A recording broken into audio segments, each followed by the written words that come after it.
First, make a copy of the background layer. Then click on the right side, convert to smart object. Then we have to go filter, other, high pass.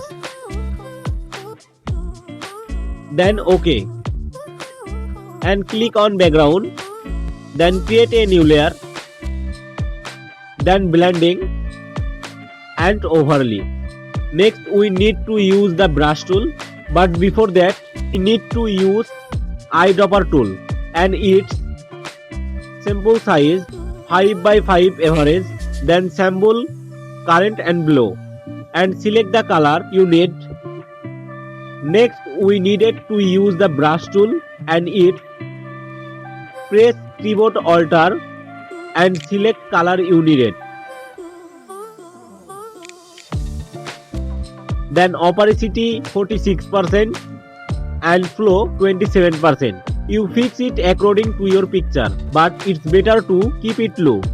Then use the brush tool to brush the dark areas of your image very well. But the problem is in this place. If you look at the picture, you can see a lot of difference between and two areas where you are brushing and where you are not brushing. So let's decide how to make the smooth skin like your normal skin. So friends, you will notice that we kept the first layer in the smart object. So it is beneficial. Double click on high pass. So we will come back to this option of high pass. Now you can increase or decrease it by matching it with your photo very easily. Then OK. Then adjustment layer, color balance and clipping mask.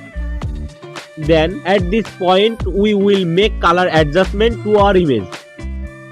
After that, layer and decrease opacity.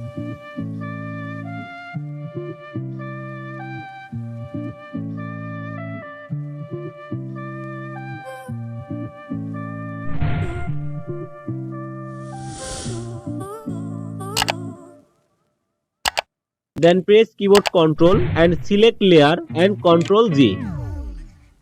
So now you can see your result. Thank you.